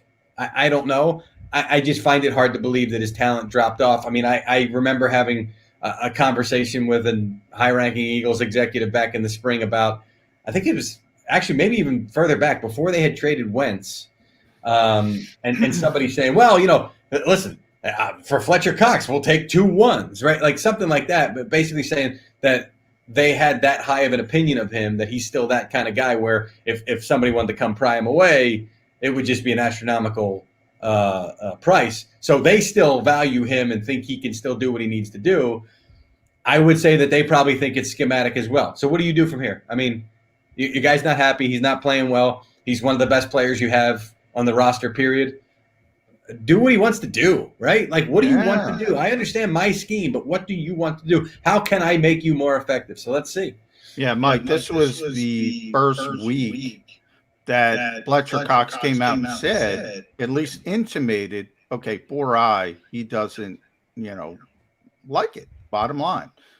Darius Slay, at least a little bit of an inkling, like, yeah, I'm pretty good man coverage guy. What am I doing here in zone?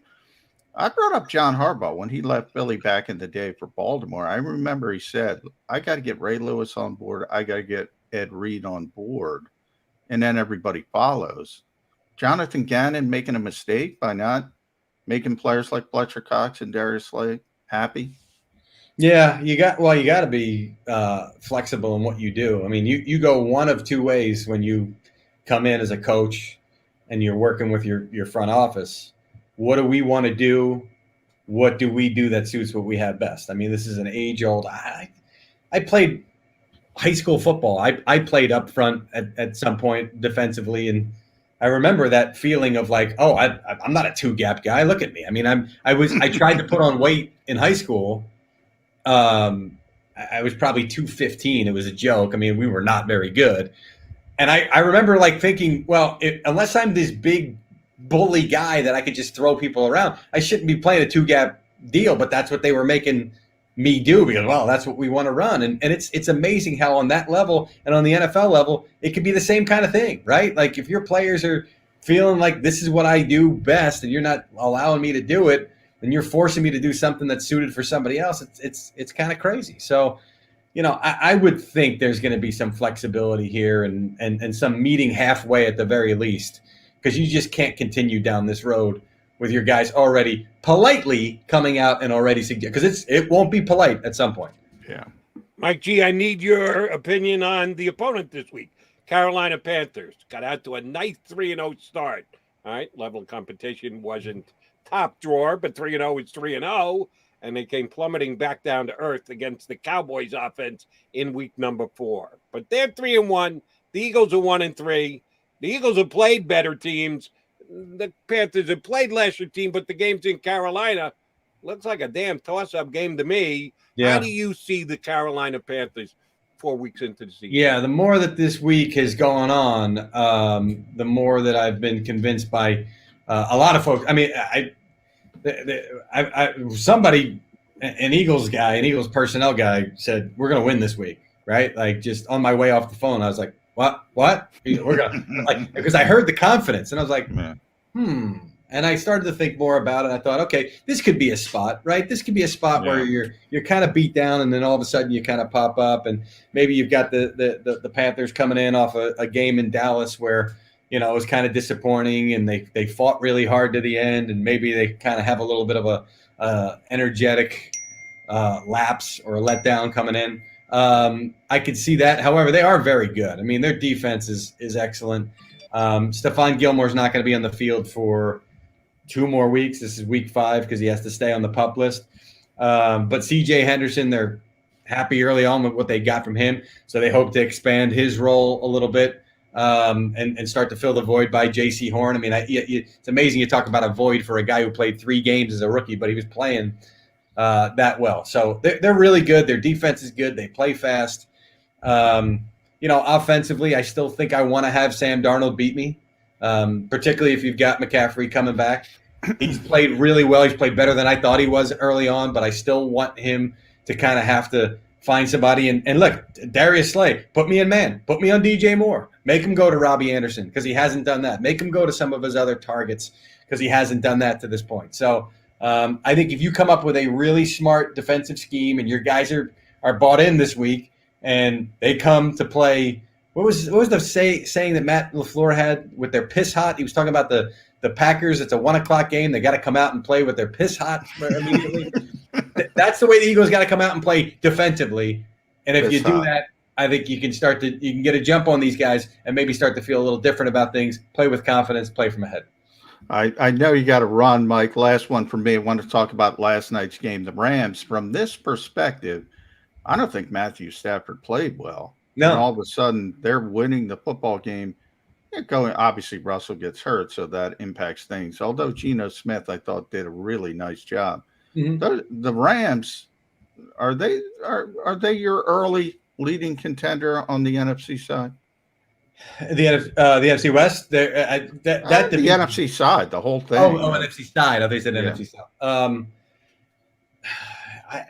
No, there's a cluster of and that whole division is just going to be a roller coaster the entire year because everybody's so good and they can all beat each other. And we're going to have it's the Rams, it's the Cardinals. Now we're back to the Rams, and hey, maybe the Seahawks make a run at some point. That division is just out of control. How good it is right now. So I want to give you an answer. I think they're probably the most complete team that's out there, and Deshaun Jackson still doing what he's doing is incredible and probably disappointing to a lot of Eagles folks, including Howie Roseman, that they were not able to take advantage of that the last couple of years because he still has it. Now, granted, you can limit the reps if you got all those weapons, and the more you limit the reps, the more you limit the chance he's going to get hurt, right? So that's certainly an advantage for the Rams in that department. I'd probably say they're the most complete. If I had to pick somebody right now, I would say they come out of that division and they're the team to beat. The problem is if you keep beating each other, is that going to kill home field advantage for whoever wins the division? And now that team's got to go play a road game maybe.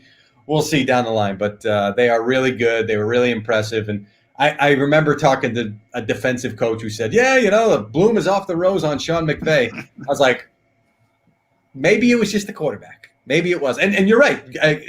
Stafford didn't play well, but he certainly is better for them right now than Jared Goff was toward the tail end of his tenure. All right, Mikey, last question is I'll go to the other conference.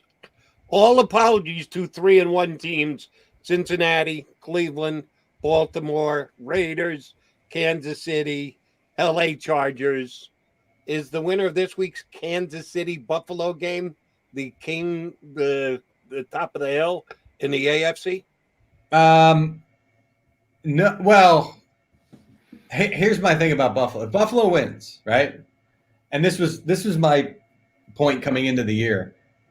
Kansas City's got to worry about the pack now because this is no slight to what they've done the last couple of years.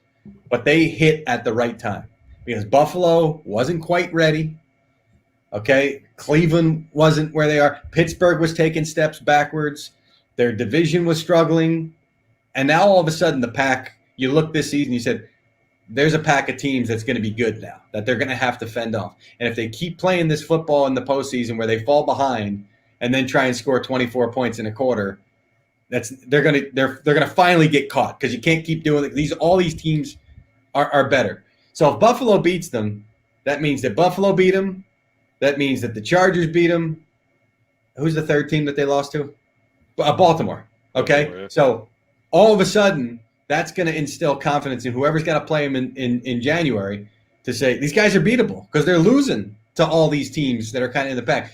I think this is a huge game for the Chiefs. I really, really do. I think they've got to win this game to say we're still us. Those 2 losses earlier were kind of a little fluky. We weren't quite putting everything together. We're making stupid mistakes. We are still the Chiefs. I think if they lose this game, it is a major, major shot to them and a major confidence boost to that pack that I'm talking about. Quick follow-up along those lines. Josh Gordon any kind of a contributor for the Chiefs? Yeah. We're going to see him this week. Can he stay on the straight and narrow? Wow. They don't have enough weapons. No. They add Josh Gordon on top of it. What's his story going to be? It's funny. I talked to a Chiefs official before the game on the field last week, and he said, can we keep him on the straight and narrow? A paraphrase. I don't know if that was the exact phrase. History says we probably won't, but we're going to give it a shot, right? And so that's the mental non-football stuff. There's just no predicting that. But physically, he showed up in incredible shape. 230 pounds, 7% body fat. He's just an athletic freak, which every time you talk about that, you go, it's just a shame that he really wasn't able to kind of, I can already say he wasn't able to, because he's never going to be what he should have been, because he already missed that part. But I think he contributes, and they find ways to use him. And I know what you're saying, like, do they really need him? Well, he's a different kind of big physical presence, and they feel like that they could use that in their offense. So, yeah, there's a spot for him. There's a role for him, and I think he contributes right away. And you hope, if you're Kansas City, that he doesn't screw up. Mikey G, we appreciate you hopping on the stream with us today. Didn't even need the phone. The new phone, the old phone, didn't matter. The computer worked great, as did you, my friend. Thank you much, Mike. We'll be in touch down the road. Thanks, Mike. Mike Garafolo, NFL Network, here with us on Birds 365. All right, we got to come back. A couple more odds and ends we got to tie up, and we need an official prediction from John McMullen, who I will remind our listeners picked against the Eagles week 1, against the Eagles week 2.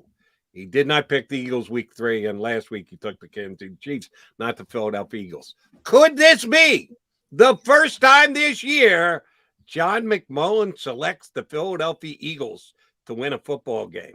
Come back and find out.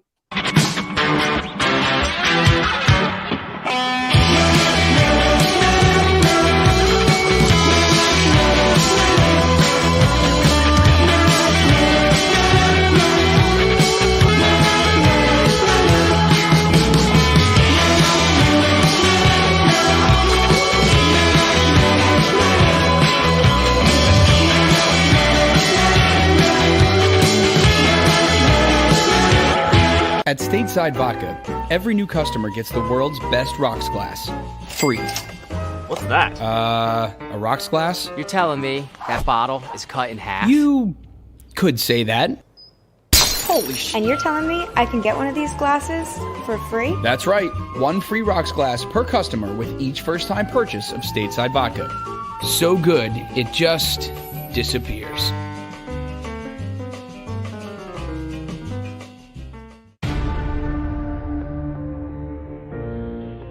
When it comes to the fight against insurance companies, large corporations, and the healthcare industry, injured victims are always the underdog.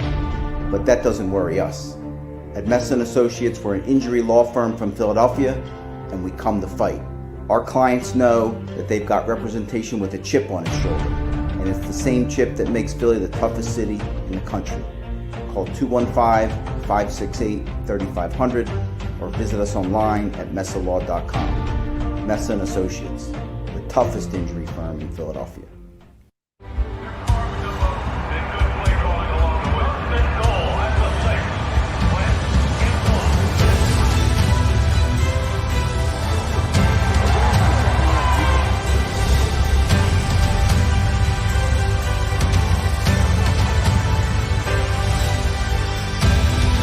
On the field of life, First Trust Bank is there for you.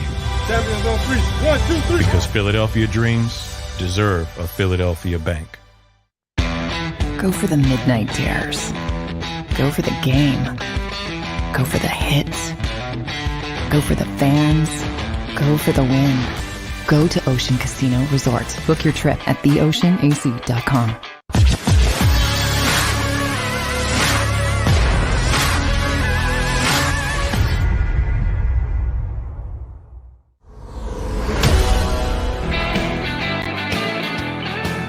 Mac guy, continuing on Bird 365. All right, we got about 15, 18 minutes left.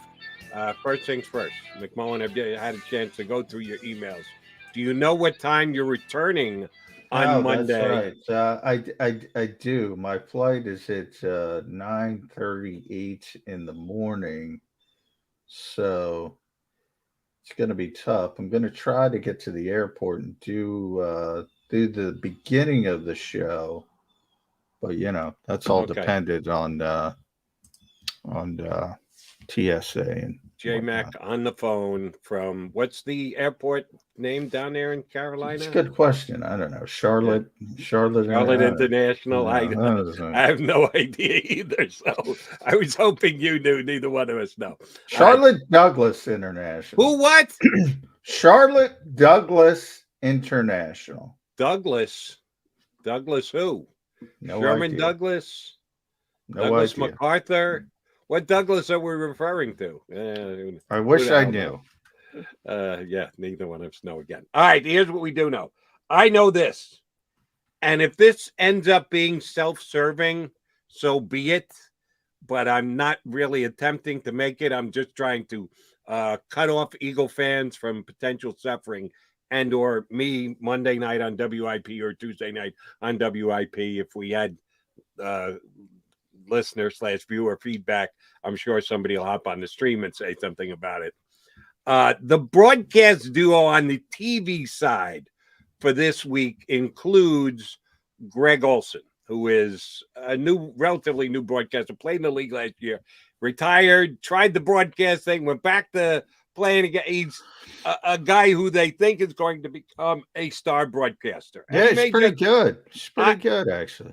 I agree wholeheartedly. He's already done one Eagle game. Did he do the opener? Was he Atlanta? I think he was Atlanta. I know he's done one Eagle game. It was either the first or second game. It wasn't either of the last two. I think it was the opener. I think they had him in the opener. You do realize that Greg Olson played his career in Carolina for the Panthers, who are this week's opposition to the Philadelphia Eagles. So whether he does it willfully or not, Eagle fans will hear in his broadcast he's a blatant homer rooting for the Carolina Panthers. Because if he says anything positive about the Panthers, it's going to be because he's a homer. If he says anything negative, even if it's accurate, about the Eagles, it's going to be because he's a homer. So I'm telling you now, don't put yourself through that. Don't bother. Listen to Mike and Merrill. Get to a place where you can turn up the radio. They'll give you the hometown Eagles call. That way you don't have to call Jody Mack on WIP on Monday or hop on the stream and whine to Mac and Mac here on Birds 365. Because, yes, it's a built-in issue. It's a built-in problem for Eagle viewers to be able to think that, yeah, Greg Olson's going to be able to call it down the middle. Now, I don't know if he is or isn't, and I will attempt to do a little of both. I'll probably be in my car some, so I probably will catch some Merrill and Mike, but here at home, I'm going to listen to the broadcast on television as well. And I have, maybe it's because I'm in the field and I do this for a living, it doesn't bother me as much. I don't micro dissect every single thing that's said, and I have more faith in my colleagues that they are professional and they're going to give you a straight up call rather than give you a homer version of it. It's not going to bother me either way. But for those of you who believe that some people do allow their rooting interest from whence they came, their ability to do a call, then don't watch the game on TV. Listen to it. Watch a game on TV, but don't listen to it on TV.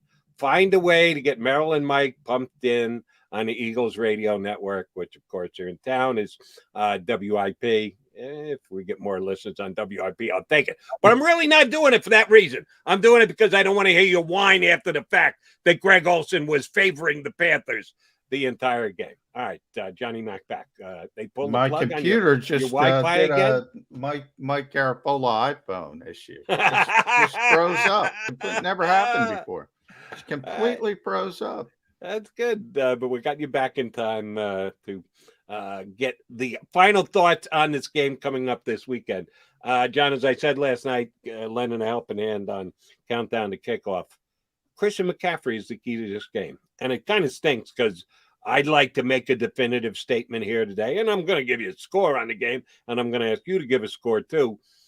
But I'm not even confident in giving that score because we don't know if he's going to go. And I know we don't know that Lane Johnson's going to go either, although Derek Gunn, part of the Eagles postgame show here on the JAKIB Media YouTube channel, is tight with Lane, did suggest, tweeted out yesterday, not likely that Lane Johnson's going to play.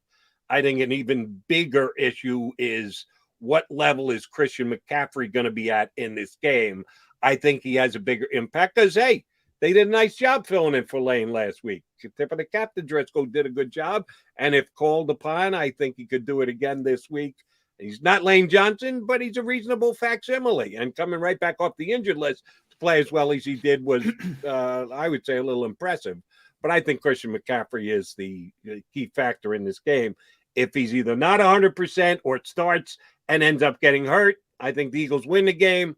If he is 100%, which is what I think you have to project right now as a belief, yeah, I think the Panthers are probably going to find a way to win the game. Yeah, I mean, I think he's going to play. So it's interesting. I know Josh earlier in the show said they might be cautious with which is, if you're talking about a so-called thoroughbred player, those hamstring issues, you probably do want to be a little bit cautious, if anything. Last thing you want is an aggravation. He'll be out, 4 or 5 more weeks, and he's had a history of injury issues. He's coming off a season. I think he only played 3 games. So they might be cautious. Matt Rule is going to go down that route. It's probably going to be a game day decision. Ultimately, from people who cover the team, they think he's playing. So I'm gonna lean towards them and assume he's going to be out there. And I'm still picking the Eagles to win the game. And Mike Garafolo, just even amped that up a little bit because I know who he was talking about when he was saying he was on the phone with an Eagles personnel guy and said, we're going to win this game. They're going to win this game. Oh, I think it lines up well. Carolina, we talk about the Eagles injury. Carolina's got a number of key significant injuries beyond Christian McCaffrey. We mentioned J.C. Horn a little bit. He's out. That's why they're making all these moves at the cornerback position. Stephon Gilmore's not in yet. So that's not going to have an impact on this game. He's still going to be on the PUP list for 2 more weeks. So you don't have to worry about that. Shaq Thompson has probably been their best linebacker. He's probably not going to play. Cam Irving's not going to play, I don't think. He's their left tackle. And, oh, by the way, he's not that good to begin with as a left tackle. They really only have one top-tier offensive lineman as a whole. That's probably their weakness, and that would be their right tackle, Taylor Moton. I think this shapes up well for the Eagles. And I think, as I said, I think the Panthers think they're a little bit better than they are, and they're going to get caught, Jody. They're going to get caught thinking this is a bad football team, the Philadelphia Eagles, and they're going to get beat 23-22. Ooh, yeah. Eagles. I saw your pick on phillyvoice.com. I know they ask you to submit your pick early. a little early, so you got to make that pick there. Yeah. And to your credit, you've stayed the course because you do make it early enough that something could happen that it would change your mind and you could go in the other direction. You have not. You have stayed the course on your picks this year, and that's the case again. You're taking 23-22 Eagles.